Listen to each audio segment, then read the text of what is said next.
कैसे हैं आप सब? आशा करती हूँ आप सब अच्छे होंगे, स्वस्थ होंगे। स्वागत है आपका इस कक्षा में। आइए आज हम पढ़ते हैं हिंदी व्याकरण का पाठ ए भाषा। इस पाठ में भाषा की परिभाषा है, भाषा के रूप हैं, हिंदी और अन्य भाषाएं हैं, लिपि और व्याकरण का ज्ञान। ठीक है, चलिए शुरू करते हैं। कुछ एक्टिविटी कर लेते हैं, कुछ गतिविधि। नीचे दिए गए प्रश्नों के उत्तर दीजिए। क, बातचीत के दौरान हम किस भाषा का प्रयोग करते हैं? मौखिक भाषा।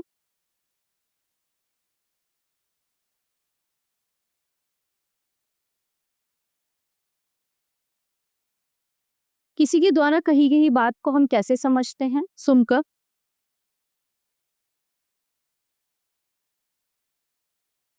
और पत्र लिखते समय किस भाषा का प्रयोग किया जाता है? लिखित भाषा।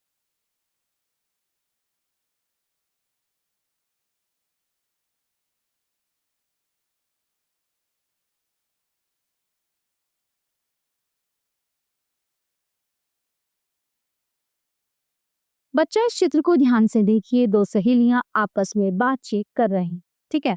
सिमरन, हेलो नेहा, कैसी हो? नेहा, हाय सिमरन, मैं ठीक हूँ। सिमरन, तुम गर्मी की छुट्टियों में कहाँ गई थी?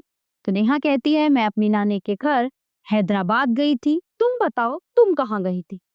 सिमरन, मैं अपने मम्मी पापा के साथ उत्तराखंड घूमने गई थी।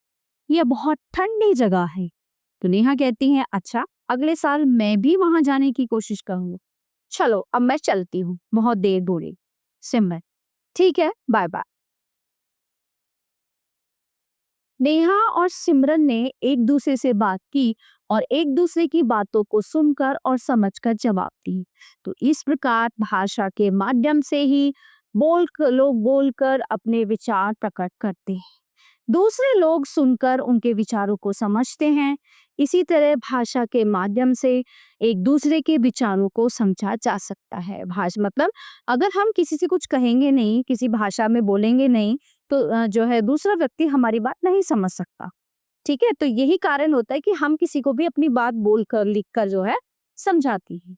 हम सब किसी ऐसे व्यक्ति से बात करते हैं जो गूंगा बहरा है, तो हमें संकेतों का प्रयोग करना पड़ेगा, यानी कि जो साइन लैंग्वेज होती है। ठीक है, जैसे कविता ने इशारे से मनोज से कहा, पंखा बंद कर दो। तो मनोज तुरंत समझ गया और उसने पंखा बंद कर दिया। इस प्रकार हम संकेतों के सहारे भी कुछ बातें कर सकते हैं, लेकिन हम संकेतों को भाषा नहीं कहते हैं। इस प्रकार हम कह सकते हैं कि अब हम पढ़ते हैं परिभाषा। भाषा वो साधन है जिसके द्वारा हम अपने भावों को, विचारों को बोलकर या लिखकर प्रकट करते हैं।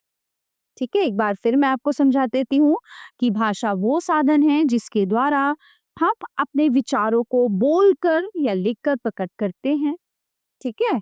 अब भाषा के दो रूप होते हैं। पहला होता है मौखिक भाषा, दूसरा होता है लिखित भाषा। ठीक है, अब पहले हम बात करते हैं मौखिक भाषा की। जब हम बोलकर अपनी बात बताते हैं और दूसरा उसे सुनकर समझता है, उसे मौखिक भाषा कहा जाता है। जैसे एक डॉक्टर अपने मरीज को समझा रहा है। ठीक है। लिखित भाषा, जब हम लिखकर अपनी बात दूसरों तक पहुंचाते हैं और दूसरा उसे पढ़कर समझता है, उसे लिखित भाषा कहा जाता है। जैसे प्रतीक अपने चाचा जी को पत्र लिख रहा। ठीक है, यानी कि बोलकर कहकर जो हम भाषा को प्रकट करते हैं वो मौखिक होती है, और हम किसी को लिखकर पत्र के द्वारा अपनी बात प्रकट करते हैं वो लिखित भाषा होती है। हिंदी तथा अन्य भाषाओं। भारत में हिंदी, पंजाबी, मराठी, गुजराती, तमिल, तेलुगु, उर्दू, बांग्ला, संस्कृत आदि अनेक भाषाएं बोली जाती। भारत की राजभाषा हिंदी है, जिसका प्रयोग पूरे देश में किया जाता है। ठीक है। किसी भी भाषा में प्रयुक्त ध्वनि चिन्हों का लिखित रूप लिपि कहलाता है। हर भाषा की अपनी लिपि होती है, और यहाँ पे देखिए कुछ भाषाओं की लिपि इस प्रकार है। संस्कृत की लिपि है देवनागरी, हिंदी की भी देवनागरी है, गुजराती की भी देवनागरी है, उर्दू की है फारसी, अंग्रेजी की है रोमन, पंजाबी की है गुरुमुखी और बंगाली की है बांग्ला। ठीक है, तो ये भाषा होती है और ये इनकी लिपि है जो हम लिखते हैं। फिर बात करते हैं व्याकरण की। व्याकरण एक ऐसा शास्त्र है जो हमें शुद्ध बोलने, पढ़ने और लिखने के नियम सिखाता है। शब्दों को जानना ही पर्याप्त नहीं होता। वाक्य में शब्दों के व्यवहार को अलग अलग स्थितियों में जानना भाषा का ज्ञान है। ये ज्ञान हमें व्याकरण से मिलता है ना? तो अब आप समझ ही गए होंगे कि भाषा और व्याकरण का गहरा संबंध होता। व्याकरण के ज्ञान के बिना भाषा का सही प्रयोग नहीं किया जा सकती। अब यहाँ पे कुछ उदाहरण दे के समझाते हैं हम आपको। जैसे सुर भी खेल रहा है ना? अब आप बताइए वाक्य सही है या गलत है? क्या ये वाक्य शुद्ध है? नहीं। इस बात का हमें कैसे पता चलेगा? हमें कौन बताएगा?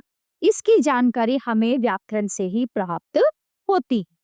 ये वाक्य बिल्कुल गलत है क्योंकि सुरभि एक लड़की है, लड़का नहीं। सुरभि खेल रही है, ये वाक्य सही है। व्याकरण हमें तीनों बातें सिखाता है, शुद्ध बोलना, शुद्ध पढ़ना और शुद्ध लिखना। ठीक है, उसमें कोई त्रुटियां नहीं होती। भाषा को अगर हम परिभाषा के तरीके से समझाएं तो भाषा को शुद्ध रूप है बोलना, पढ़ना, लिखना, सिखाने और लिखना सिखाने वाले शास्त्र को व्याकरण कहते हैं, जो हमें हमारी जो है लैंग्वेज को शुद्ध करता। तो आइए देखते हैं इस पार्ट से हमने क्या सीखा। भाषा वह साधन है जिसके द्वारा हम अपने भावों को दूसरों तक पहुंचाते हैं। भाषा के दो रूप होते हैं, मौखिक और लिखित। हमारी राजभाषा हिंदी है। भाषा को लिखने के लिए निश्चित किए गए ध्वनि चिन्हों को लिपि कहते हैं। व्याकरण भाषा के शुद्ध रूप का ज्ञान कराता। ठीक है प्यारे बच्चों, ये था हमारा पाठ भाषा जो यहीं पे समाप्त होता है। आशा करती हूँ आपको अच्छे से समझ आया होगा। मिलते हैं अगली कक्षा में। धन्यवाद।